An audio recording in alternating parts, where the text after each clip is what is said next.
우리 하나님 말씀 함께 보겠습니다. 오늘 함께 볼 말씀은 사무엘하 11장에서 보겠습니다. 26절에서 27절 말씀.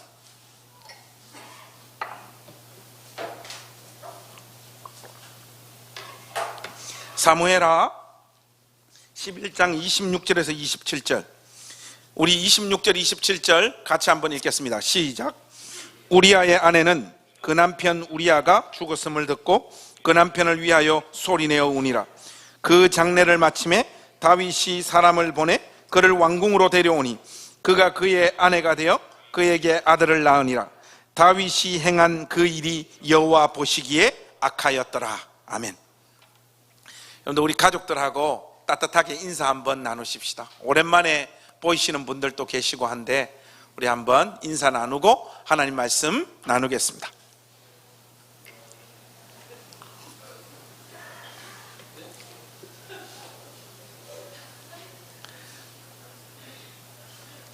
우리 교회가 여기 이쪽 예배당으로 옮겨올 때만 해도 아직까지 자리가 많이 비고 이랬었는데, 아마 지금 우리 유아실에 그리고 또 뒤에 앉아 계신 분들이 이렇게 자리를 잡으시면 우리 옆에서 선생님들하고 아이들 예배 드리는 그 인원수를 빼더라도 이 공간이 거의 채워진 것 같아요. 그래서 내년도 우리 목회 계획 가운데 우리 교회가 1부 예배, 2부 예배 체제로 가야 되는가 고민을 하다가 설교 2번 하면 엄청 피곤하잖아요. 그래서 그대로 하기로 했습니다. 목사 웃을 때도 그리스도인의 교양을 지켜주시오.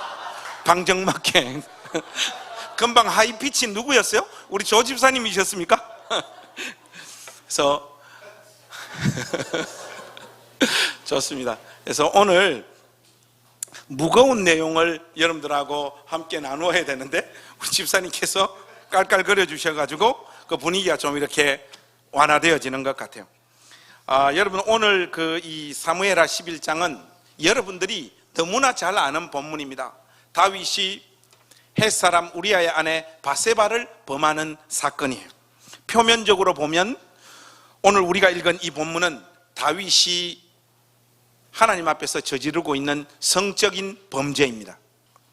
그러나 본문이 드러내고자 하는 메시지는 성범죄가 아니에요. 그거보다 훨씬 더 큰 내용을 우리에게 전달하고 있습니다.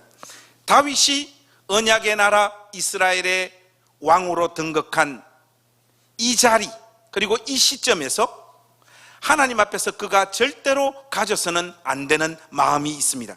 그게 뭔가 하면, 내가 하나님 앞에서 남다른 무언가를 소유하고 남다른 어떤 자질이 있어서 오늘 이 자리에 앉아 있다라고 하는 생각, 또 내지는 다른 이들이 감당하지 못한 헌신과 훈련을 감당한 존재이기에 오늘 내가 이 왕의 자리에 서 있다라고 하는 이 마음이에요. 그는 어떤 상황에서도 이런 차원의 교만과 다른 사람들과 자기의 모습을 비교해서 비교 우위의 배타성을 소유한 인간으로, 한 왕으로 살아서는 안 됩니다.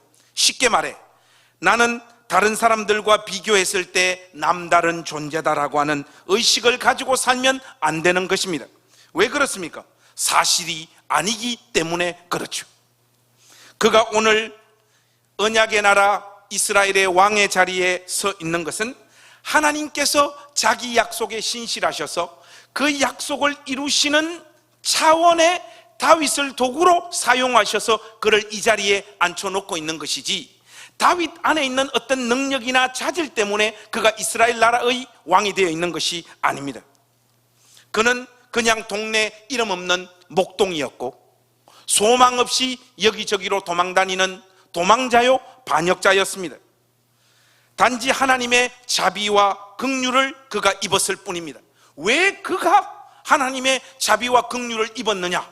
거기에 대해서는 우리가 알 길이 없습니다.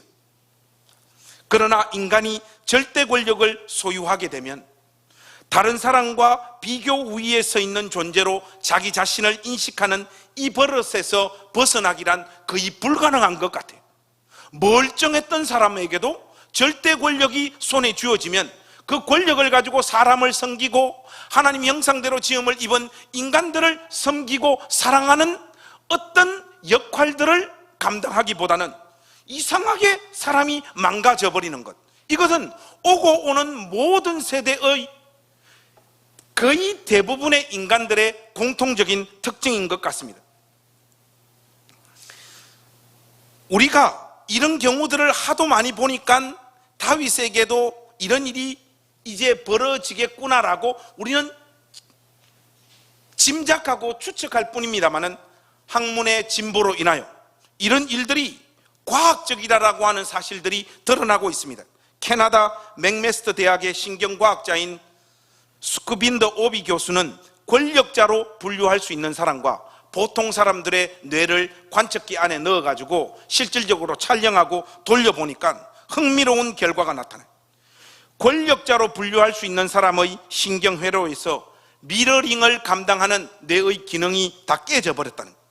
여러분, 이 미러링이란 다른 이의 행동을 보고 그 사람의 심리 상태를 추측하고 예측하는 기능을 말해요. 예를 들어서 누가 내 몸 같은 걸 이렇게 한 모금 탁 깨물면 그게 새그라워, 사투리가 나오네. 그게 씌었어. 우리도 그걸 먹지 않지만은 우리도 눈을 찡그리게 되지 않습니까? 근데 이게 절대 권력자들은 누가 내 몸을 먹어도 찡그리는 경우가 없더라는 거예요. 보통 사람들이 먹지 않음에도 불구하고 공감을 하고 똑같이 느끼는 것은 뇌에서 미러링이라고 하는 이 기능이 정상적으로 작동하기 때문에 그렇습니다. 최고 경영자나 정치인 같은 권력자들은 뇌회로의 이 부분이 손상될 가능성이 많다는 거예요. 또 하나의 연구 결과가 있는데, 미국 버클리 대학의 심리학자 대처 켈터너 이 교수가 20년에 걸쳐서 권력이 인간 심리에 어떤 영향을 미치는가를 연구하고 조사해 봤대요. 그는 지난 1월에 세계경제포럼에서 자기가 연구한 결과를 발표했습니다. 발표 요지는 이거예요. 사람이 권력을 얻으면 정신에 심각한 장애가 올 수 있다는 거예요.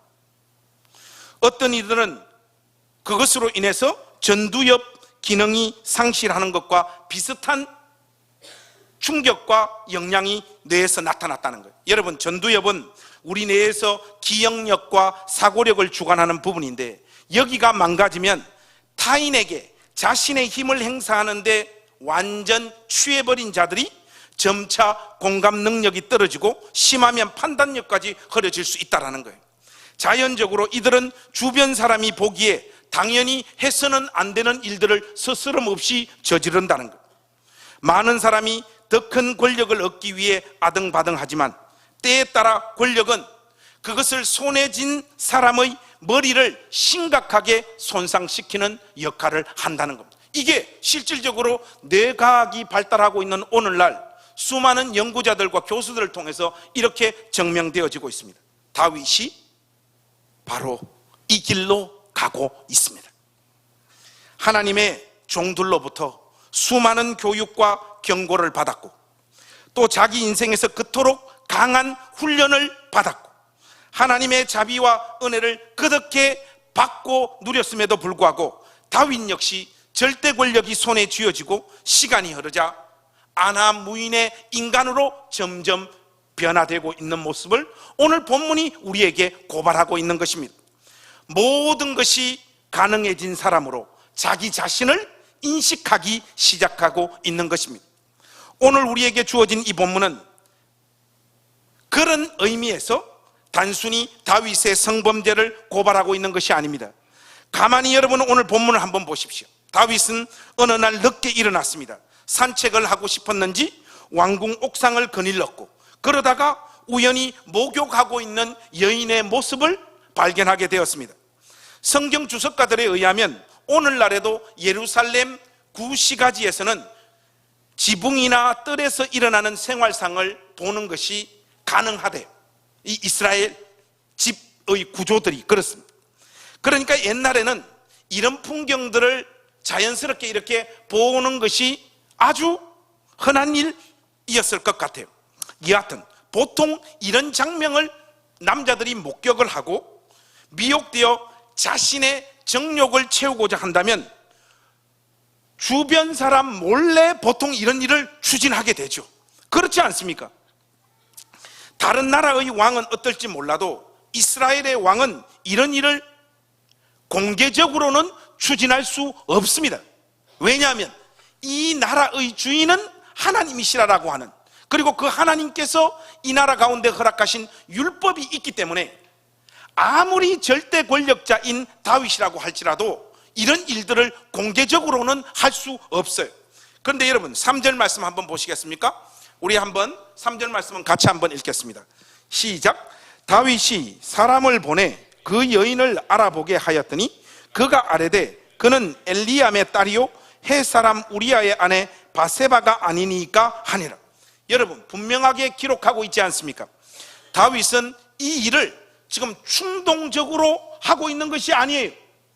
사람을 보내서 그 여인이 누구인지를 확인하고 있습니다. 비밀리에 혼자서 알아본 것이 아니에요. 성경은 당사자인 바세바의 신분을 분명하게 소개하고 있는데 한번 보십시오. 엘리암의 딸이요 헷 사람 우리아의 아내 바세바, 그렇게 성경이 말하고 있습니다.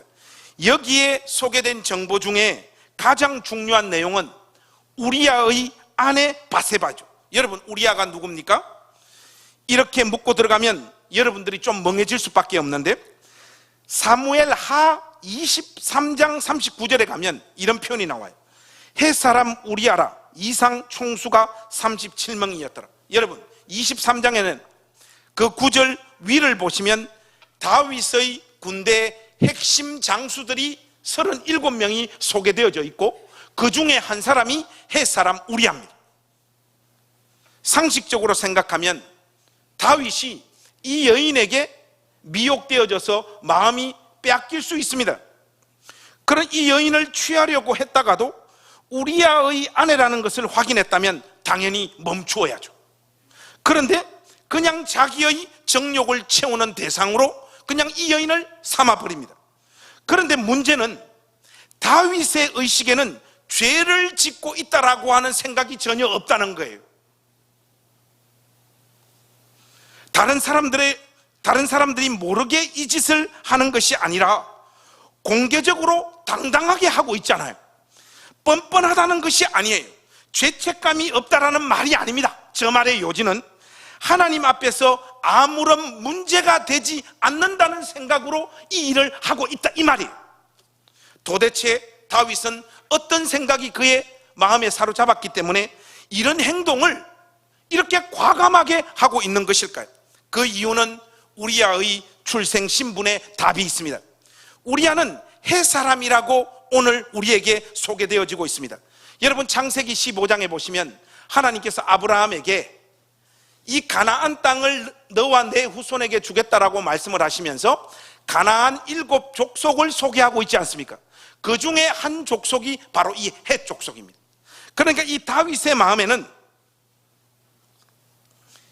그는 이방이었고 용병으로 전쟁에 참여하고 있는, 그러니까 이스라엘 백성으로 편입되어 전쟁에 나갔던 사람이라고 하는 생각이 깔려 있는 것 같습니다. 다윗이 우리아의 아내 바세바를 이렇게 공개적으로 담대하게 아무런 죄책감도 없이 하나님 앞에서 아무런 문제가 되어지지 않는다라고 하는 생각을 가지면서 우리아의 아내를 취했던 것은 하나님의 율법과 하나님의 말씀이 이 이방 족속들에게는 적용되어지지 않는다라고 하는 의식이 자리 잡혀 있었던 것 같습니다. 그러니까 다윗은 단순히 성범죄를 저지르고 있는 것이 아닙니다. 이스라엘의 율법에 간음하지 말라라고 하는 분명한 조항이 있잖아요. 그런데 지금 다윗의 의식에는 이방인의 아내를 취하는 것은 간음이 아니라고 하는 확신이 자리 잡고 있는 거예요. 이것이 죄를 짓는 것이라는 생각이 그에게는 지금 전혀 없습니다. 순수 혈통이 아닌 편입해서 이스라엘로 들어온 이방인들에게는 하나님의 법을 굳이 적용할 필요가 없다. 이것이 다윗이 지금 가지고 있는 마음의 결정적인 내용입니다. 그래서 여러분 재미난 게 있어요. 제가 지금 여러분들에게 설명하고 있는 이 설명이 맞다라고 하는 결정적인 증거가 하나 있습니다. 4절 말씀 한번 보시겠습니까? 4절은 제가 한번 읽겠습니다. 여러분 4절 말씀에 이렇게 기록되어 있어요. 다윗이 전령을 보내어 그 여자를 자기에게로 데려오게 하고 그 여자가 그 부정함을 깨끗하게 하였으므로 더불어 동침하며 그 여자가 자기 집으로 돌아가니라. 여러분 4절에 이렇게 나와 있습니다. 여기 보시면 그 여자가 부정함을 깨끗하게 하였으므로 하는 이 표현이 있죠. 이게 여러분 무슨 말인가 하면 레위기 15장으로 한번 넘어가 봅시다. 여기에 보면 여기에 대한 구체적인 주석이 달려 있습니다. 레위기 15장으로 잠깐 넘어가셔서 19절에서 24절 말씀 우리 함께 한번 봤으면 좋겠습니다. 레위기 15장 19절에서 24절. 주일날 교회 와서 하나님 말씀을 많이 읽는 것은 좋은 거예요. 여러분 19절에서 24절 우리 한 목소리로 쭉 같이 한번 읽어보실까요? 시작.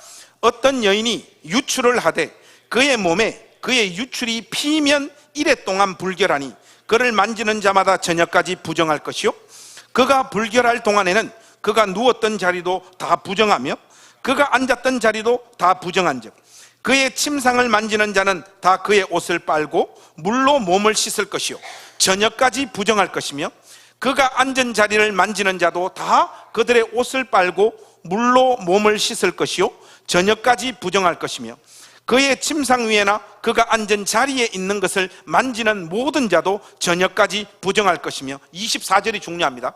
한번 다 같이 읽겠습니다. 시작. 누구든지 이 여인과 동침하여 그의 불결함에 전념되면 이래 동안 부정할 것이라. 그가 눕는 침상은 다 부정하니라. 한마디로 지금 이 유출의 상태는 여기서 말하는 이 부정함이라고 하는 생리를 하고 있는 여인을 묘사하고 있는 것입니다. 구약에서는 생리 중인 여인을 부정하다고 말하고 있어요. 그래서 이 사람들과는 성관계를 맺으면 안 됩니다. 이것은 위생적인 차원에서의 금지가 아니라 구약시대의 종교법으로 하나님께서 못을 박아놓고 있는 내용입니다. 근데 여러분 다윗이 바세바를 취할 때 생리 중인지의 여부를 점검하고 여자가 부정함을 깨끗하게 한 것을 알고 동침하고 있습니다. 그는 이방인의 아내를 취하는 것이 간음이 아니라고 생각하고 있기 때문에 또 한편으로는 이 여인을 취하면서 하나님의 말씀, 율법을 지키면서 이 일을 하고 있는 거예요. 여러분들 무슨 말씀인지 이해되십니까? Do you understand what I mean? 뭔 말인가 여러분들 이해되시죠?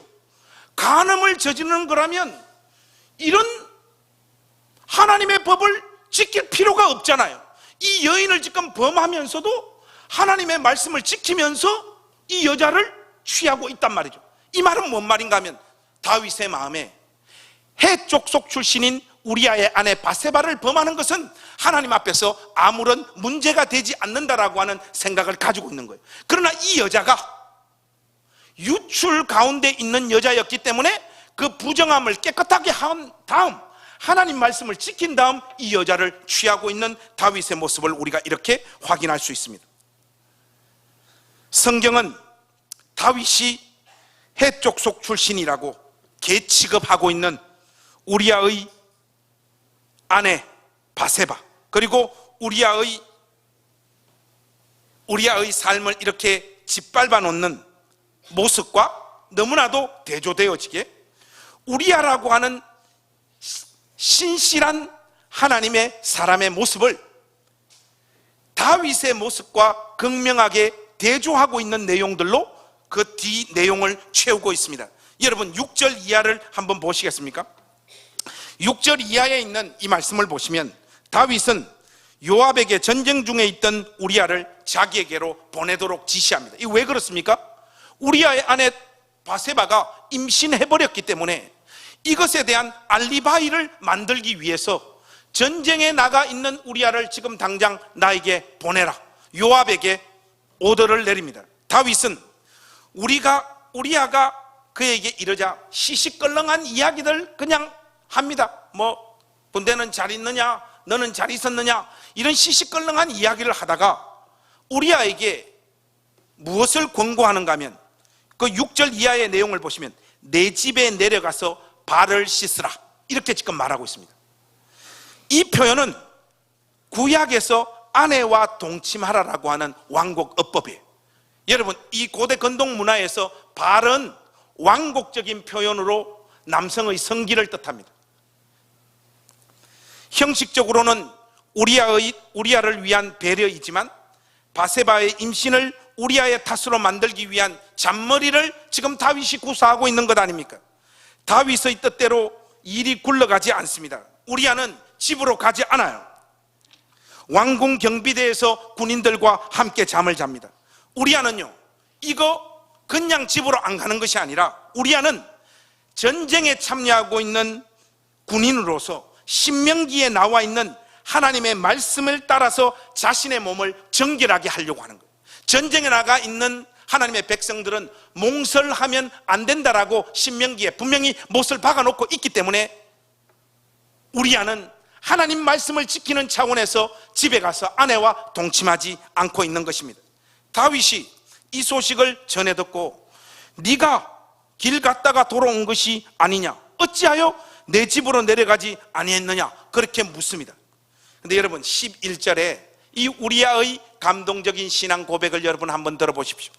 11절에 있는 내용은 우리가 한 목소리로 한번 다 같이 읽겠습니다. 11절입니다. 시작. 우리아가 다윗에게 아뢰되 언약궤와 이스라엘과 유다가 야영 중에 있고 내 주 요압과 내 왕의 부하들이 바깥 들에 진치고 있거늘 내가 어찌 내 집으로 가서 먹고 마시고 내 처와 같이 자리있고 내가 이 일을 행하지 아니하기로 왕의 살아계심과 왕의 혼의 살아계심을 두고 맹세하나이다. 여러분, 이것이 우리아의 신앙 고백이에요. 이스라엘의 왕인 다윗은 하나님에 대한 오해와 착각 속에 교만함과 배타적인 사고에 사로잡혀서 방자히 행하고 있는 더 이상 비열할 수 없는 자리까지 다윗의 삶은 내려가고 있습니다. 그러나 다윗이 계취급하고 있는 혈통이 헷사람인 우리아는 동료들과 백성들과 나아가서 하나님 앞에 신실한 모습을 끝까지 보여주고 있습니다. 신비할 정도로 이 우리아는 끝까지 자기의 경건함을 하나님 앞에서 지키고 있어요. 우리아의 이 모습은 다윗의 사악함을 더 선명하게 드러내는 도구로 지금 사용되어지고 있습니다. 이 정도의 메시지를 받는다면 자신의 모습을 뒤돌아보고 회개의 자리로 나아가는 것이 마땅함에도 불구하고 다윗의 사악함은 여기에서 멈추지 않습니다.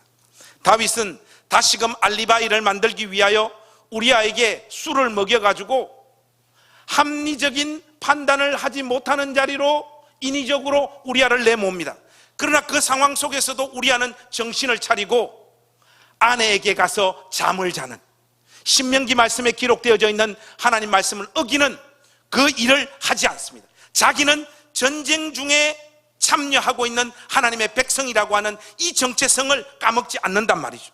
아무리 애를 써도 다윗이 알리바이를 만들 수 없으니까 최종적으로 다윗이 선택하는 카드가 있는데, 저는 특별히 14절에서 17절을 읽을 때 마음이 쿵 떨어지는 느낌을 받았어요. 여러분, 14절에서 17절 최종적으로 다윗이 선택하는 이 카드를 한번 보십시오. 제가 한번 읽겠습니다.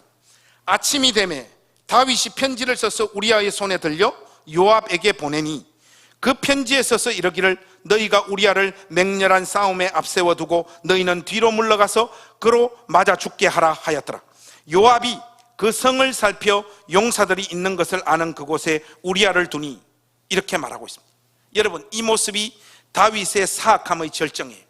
그러니까 다윗이 요압에게 우리아를 전쟁터 맨 앞에 내세워서 죽게 하라고 살인교사의 밀명을 보내고 있잖아요.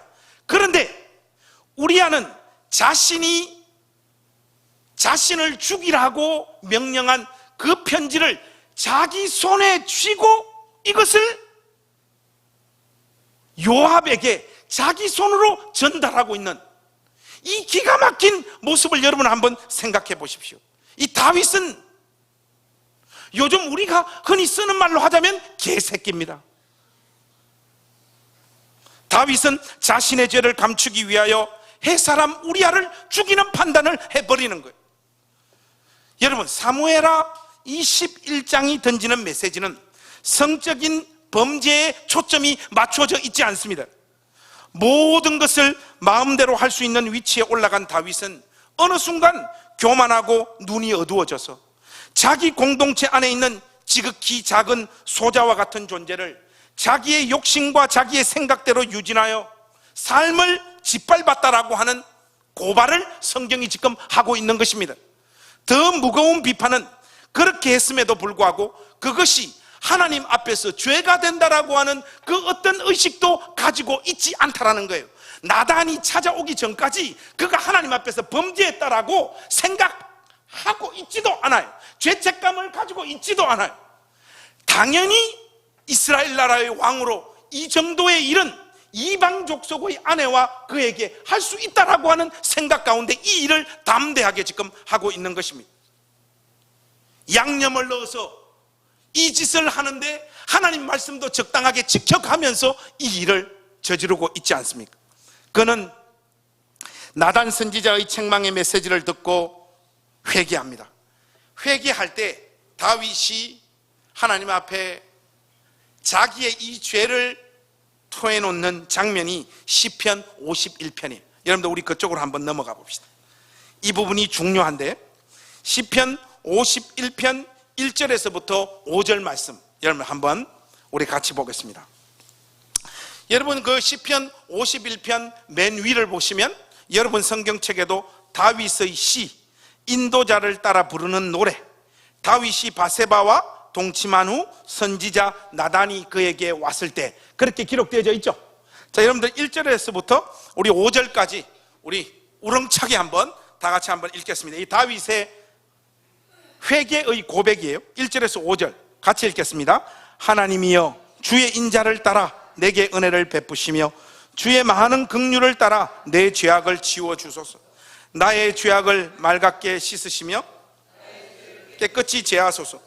물은 나는 내 죄가를 아오니 내가 항상 내 앞에 있나이다. 내가 주께만 범죄하여 주의 목전에 악을 행하여 싸우니 주께서 말씀하실 때 의로우시다 하고 주께서 심판하실 때 순전하시다 하리이다. 내가 죄악 중에서 출생하였으며 어머니가 죄 중에서 나를 잉태하였나이다. 여러분 이 기도를 자세히 한번 보십시오. 여기에 오늘 우리 공동체가 붙잡아야 되는 아주 중요한 메시지가 담겨져 있습니다. 우리아의 아내 바세바를 범한 그 죄를 회개하고 있는 것이 아니잖아요.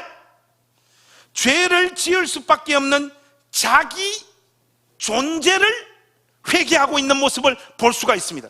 무슨 말씀인지 여러분 이해가 되십니까? 하나님과의 관계성의 입장에서 볼 때 죄는 항상 자기 앞에 놓여 있었다라고 지금 고백하고 있잖아요. 쉽게 말해 하나님 앞에서 특정한 어떤 죄를 저질러서 죄인이 아니라 자기의 전 존재가 그냥 죄덩어리라고 지금 고백하고 있는 것이, 태어날 때부터 죄악 중에서 태어났다고, 아니 어머니가 죄 중에서 자기를 잉태했다라고 처절한 고백을 하고 있지 않습니까? 구체적인 어떤 죄를 지은 그것을 용서해달라, 그 자리에서 구원해달라가 아니에요. 자신의 전 존재 자체가 죄라는 차원에서 자기를 구원해달라고 하나님 앞에 메어 달리고 있습니다. 이제까지 다른 것은 비교적 온전하게 잘 행해왔지만 하나님 앞에서 제가 이 결정적인 죄를 저질렀습니다가 아니란 말이에요. 다윗의 이 고백 속에는 무슨 마음이 녹아져 있습니까? 이제까지 자랑할 만한 신앙의 업적을 다 포함하여 자신의 가장 선한 행실과 믿음의 고백 속에도 실은 죄의 소욕들과 동기들이 나를 지배하고 있었습니다 하는 그 고백을 지금 토해놓고 있는 것입니다. 그래서 다윗의 일생에 있어서 우리아의 아내 바세바 이 사건은 결정적인 분기점이 되어집니다. 무슨 이야기인가 하면 이 사건 이전에 가졌던 하나님에 대한 인식, 주를 향한 진심과 고백 속에 하나님을 향한 헌신과 진심이 담겨 있었던 것은 사실이지만 다윗은 그때까지는 자기 자신이 누구인지, 자기가 얼마나 형편없는 인간인지를 잘 모르고 있었던 거예요. 꽤나 하나님 앞에 헌신하는 삶의 내용이 있었고 충성하는 내용이 있었고 사람을 섬기는 내용이 있었지만은 알고 보니 이거 전부 다 자기를 증명하기 위한 도구에 불과했다라는 것을 우리아의 아내 바세바를 범하고 난 다음에서야 비로소 자기 죄의 깊이를 확인하고 발견하고 하나님 앞에서 자기 전 존재가 죄덩어리라고 토해놓고 고백하고 있는 것입니다.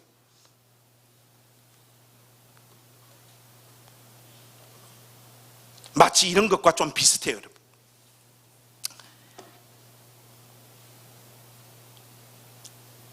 저 친구 한 명은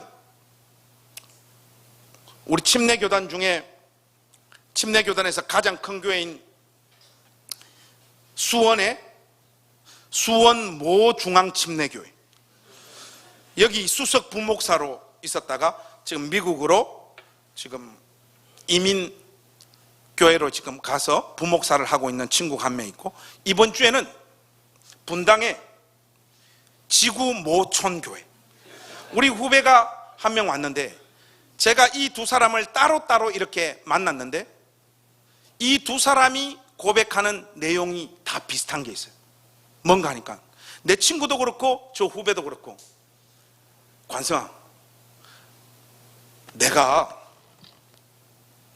그 큰 교회에서 사역하는 동안 내 마음에 하나님께서 나의 부름은 이렇게 큰 대형 교회에서 사역하고 또 앞으로 하나님께서 이런 교회를 세우시는 자리로 나를 부르고 있구나, 그렇게 자기를 생각을 했다는 거예요. 왜 그러냐 하니까 그 교회에서 자기에게 맡겨진 어떤 일들을 할 때마다 결과들이 항상 좋았고 사역들이 순전하게 잘 풀렸다는 거예요. 이 두 친구가 똑같이 그렇게 이야기를 하더라고요. 근데 한 명은 미국으로, 또 한 명은 다른 곳으로 지금 가서 사역을 하고 있는데, 이 다른 곳으로 가서 사역을 하고 나서야 비로소 헛꿈을 꾸고 있었구나라는 것을 알게 됐대요. 그게 뭔가 하니까 수원중앙교회나 지구촌 교회처럼 모든 자원들이 풍부하고 모든 시스템이 다 갖추어진 곳에서 하는 사역과 그게 하나도 갖추어져 있지 않는 곳에 가서 사역을 해보니까 자기 뜻대로 사역이 되지도 않고 사역에 대한 열매도 없더라는 거예요. 그때서야 비로소 내가 헛꿈을 꿨고 내가 나 자신에 대해서 너무 망상을 가지고 있었구나 하더라고요. 근데 재미난 게 있어요. 이 두 사람이 그 큰 교회를 떠나서 간 곳이 어느 정도 규모의 교회인가 하면 한 명은 한 500명이고 한 명은 한 300명 되는 교회. 그 교회 가서 이들이 하고 있는 말이 뭔가 하니까 내가 이제서야 자원이 없고 여건이 안 되면 사역을 마음대로 할 수 없다라는, 내가 하나님 앞에서 그동안 너무 교만했다라는 그 고백을 하더라고. 그 이야기를 딱 듣고 나서 제가 착한 사람이 아니잖아요. 이런 쌍나무, 너는 지금 500명, 300명 되는 교회에 가서 사역을 하면서 그런 생각을 하고 있냐? 개척부터 해봐. 그러면 지금 너희들이 가지고 있는 그 생각보다 더 처절한 마음을 가지게 될 거다 하니까, 형님, 무릎을 탁 치고 오늘 돌아갑니다. 그렇게 하고 집으로 갔어. 여러분, 인간이 이렇습니다. 인간이 특정한 어떤 자리 있잖아요. 거기에 놓여져서 꽤나 오랫동안 노출되어지면 그것이 자기의 진짜 모습인 줄 알아요. 제가 여기 이런 교회에서 이렇게 사역하니까 시원찮죠. 여러분, 저도 수원중앙교회 가면 큰 비전을 가질 수 있다고요. 믿습니까? 아멘 한 번만 해주십시오. 사람이 그렇게 착각을 해요. 근데 이 말을 다 쏟아놓고 집에 오면서 또 저는 한 번도 저 자신에 대해서 깜짝 놀랐어요. 결국 뭔가 하면, 야, 너는 그렇게 큰 교회에서 좀 줄어든 중형교회로 가서 그렇게 사역을 하면서 그런 마음을 먹느냐? 나는 바닥부터 했다 라고 하는 이 말을 끝까지 한 방 놓아서 그들보다는 더 의롭고 진실하고 타협함 없이 이 길을 걸어왔다라는 것을 그 두 사람에게 나팔 불고 싶은 거예요. 여러분, 이 인간의 죄의 소욕이라든지 이 죄가 붙어가지고 따라오는 이 찰그머리와 같은 것이요, 떨어지지를 않아요. 우리의 가장 고결한 헌신, 순수한 마음에서 하나님을 섬기는 그 일 속에도 죄가 담겨져 있다는 것을 여러분 아셔야 됩니다. 다윗은 이 사건으로 말미암아 드디어 이 사실을 깨닫게 되는 거예요. 근데 여러분, 사람이요, 의도적으로 자기의 진짜 모습과 대면하지 않으려고 몸부림을 치는 존재가 인간입니다. 자기의 진짜 모습 안 보려고 그래요.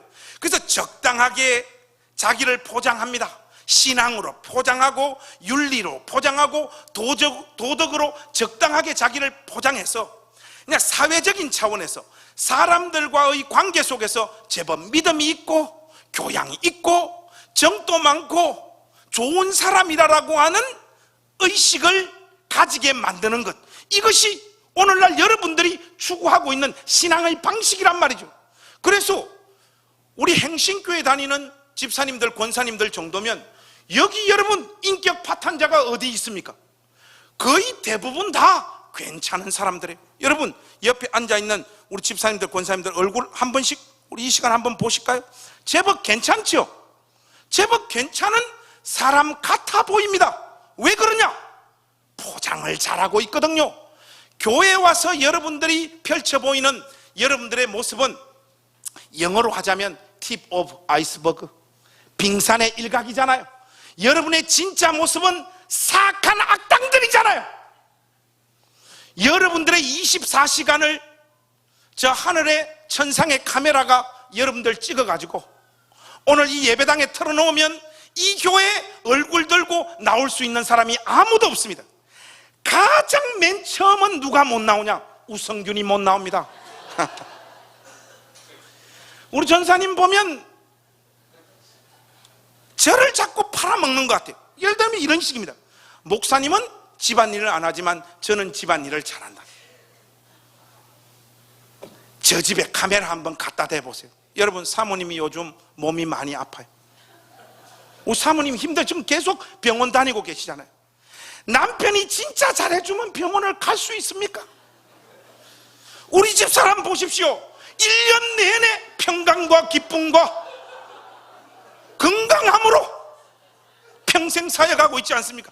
여러분이 모르는 죄가 있다고요. 여러분이 모르는, 또 여러분이 모르는 저 쌍넘어 우성균이 있단 말이죠. 여러분, 이거는 여러분 모두에게도 똑같습니다. 우리는 교회에 와서 꾸미고 웃습니다.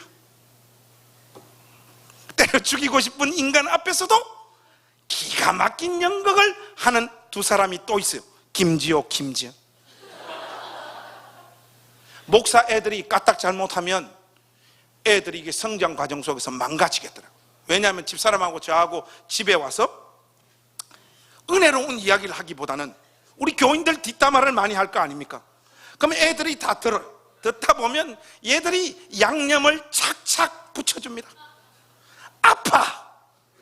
내년에 운영위원회 시키지 마, 그 사람.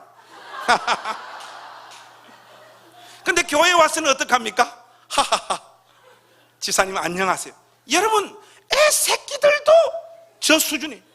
여러분, 제가 20대 30대 우리 젊은 우리 교회 가족들의 신앙을 제가 잘 인정하지 않는다라고 하는 표현을 하니까 섭섭함을 표출하는 사람들이 있는데, 그게 뭔 말인가 하면, 여러분 20대 30대 얼마나 순수하고 깨끗합니까? 그리고 그 진심을 표현하잖아요. 진심을 표현하고 하나님 앞에서 진심으로 어떤 사역을 감당합니다. 근데 있잖아 여러분, 20대 30대 여러분은요 아직 여러분을 몰라요. 여러분, 제가 10대와 20대 때 찬양할 때 손을 들고 찬양했다는 사람이라는 걸 여러분 알고 계십니까? 상상이나 되십니까? 찬양하면서 얼마나 울었는지 몰라요. 그게 저의 진짜 모습인 줄 알았어요. 우리 고향교회에서 목사님께서 떠나시고 새로운 목사님이 오기 전까지 제가 2달인가? 주일 낮 예배 설교를 맡아서 설교했던 적이 있어요. 지금도 너무 생생하게 기억을 해요. 그날 마태복음 6장인가?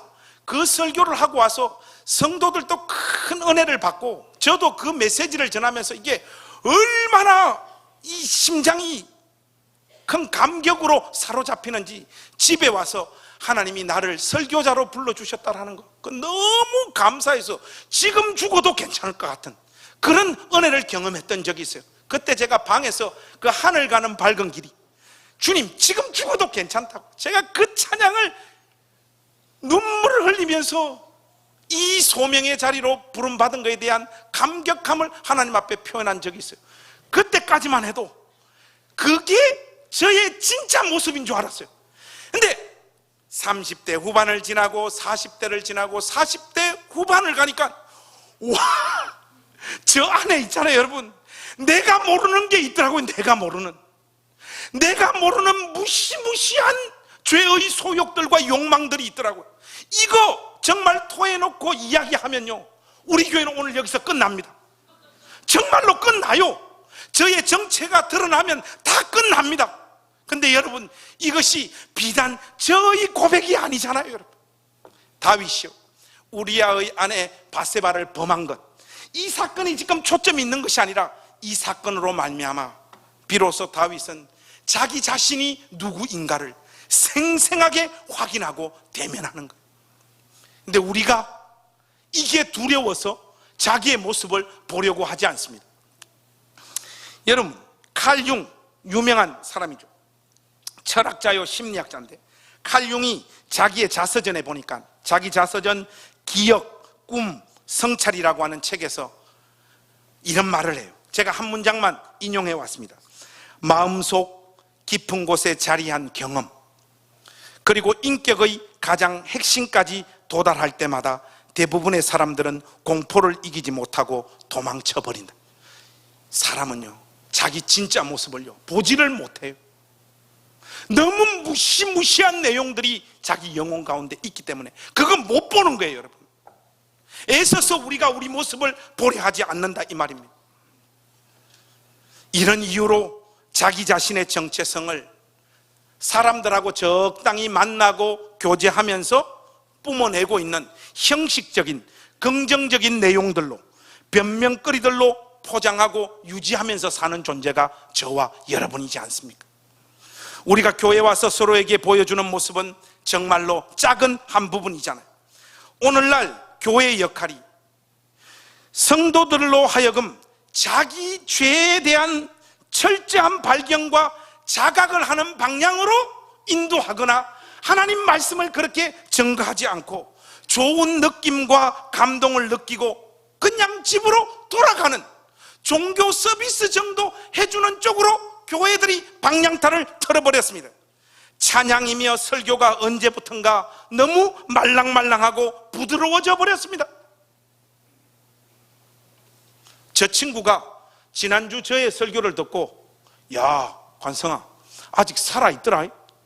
근데 네 설교하는 거 보니까 교인들한테 좀 못되게 하는 것 같아. 좀 부드럽게 해. 이렇게 이야기하더라고. 사탄입니다 여러분. 제임스 패커는 오늘날의 대중적인 기독교를 꼬집어서 이런 말을 했어요. 즐거움에 대한 열심으로 타락한 기독교. 교회에 와서 적당히 웃고 즐거울 거리 확보하고 적당하게 부드럽게 교제하고 좋은 사람이라고 하는 이미지 서로 심어주면서 하하 호호 하는 정도의 신앙생활을 하도록 오늘날 하나님 말씀을 전가하는 목회자나 교회의 방향타가 그렇게 흘러가 버려요.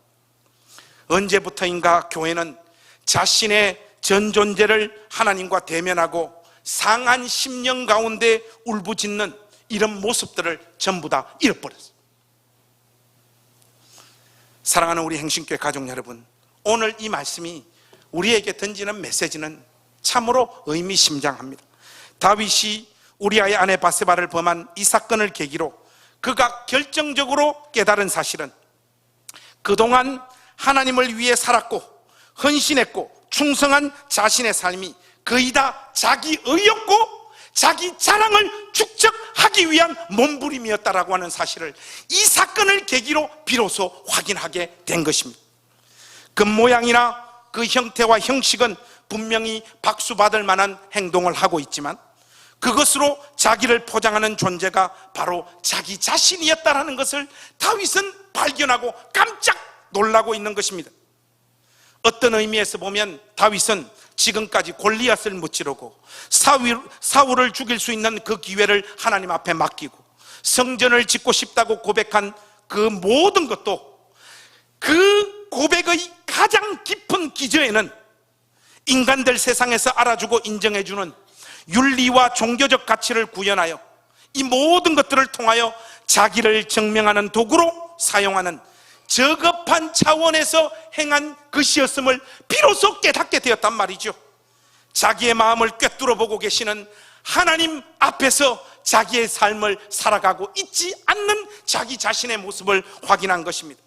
이 사건을 계기로 다윗은 자기 자신이 누구인지를 확인함과 동시에 하나님의 깊은 마음을 깨닫습니다. 하나님이 우리 인간들에게 진실로 원하는 것이 무엇인가를 다윗은 깨닫게 된 거예요. 그것이 무엇입니까? 시편 51편 16절 말씀이에요. 오늘 설교의 결론으로 이 말씀 우리 함께 읽겠습니다. 16절 17절 시편 51편 16절 17절 우리 한 목소리로 한번 다 같이 읽겠습니다. 시작. 주께서는 제사를 기뻐하지 아니하시나니 그렇지 아니하면 내가 드렸을 것이라. 주는 번제를 기뻐하지 아니하시나이다. 하나님께서 구하시는 제사는 상한 심령이라. 하나님이여 상하고 통회하는 마음을 주께서 멸시하지 아니하시리이다. 여러분, 바로 이것입니다. 하나님께서 오고 오는 모든 세대에게, 모든 인간들에게 원하시는 것은 상한 심령이에요. 이것밖에 없습니다. 기독교에서 말하는 신앙생활의 1차적인 목표와 방향은 여러분의 정성과 헌신을 하나님께 드려 하나님의 마음을 시원케 하는 것이 아니에요. 그분에게 경배와 영광을 돌리는 것도 아니에요. 자기 꼬라지의 역겨움을 하나님 앞에서 발견하는 것입니다. 철로 역정의 작가로 유명한 존 버년, 우리 침례교 목사님이시오. 자신의 책 가운데 최고의 저작으로 무엇을 꼽았는가 하면 시편 51편 17절 한 구절로 책 한 권을 다 채웠던 상한 심령으로 서라. 이것이 존 버년 자기가 꼽았던 최고의 책이에요. 이 책에서 존 버년이 이런 말을 합니다. 상한 심령이야말로 하나님 앞에 드리는 가장 탁월한 예배의 재료다. 여러분, 이것이 오늘 설교의 결론입니다. 산산조각난 마음, 내 스스로는 해결할 수 없는 내 존재의 모순과 한계를 처절하게 자각하고 인정하는 그 마음, 무언가 특정한 죄 가운데 있는 존재라서 죄인이 아니라 어리를 찔러도 죄가 튀어나오는 존재라고 하는 진심 어린 통회의 마음, 이것 없이 하나님 앞에 나와 드리는 모든 예배, 모든 헌신, 모든 충성, 모든 종교적인 몸짓은 쓰레기에 불과합니다.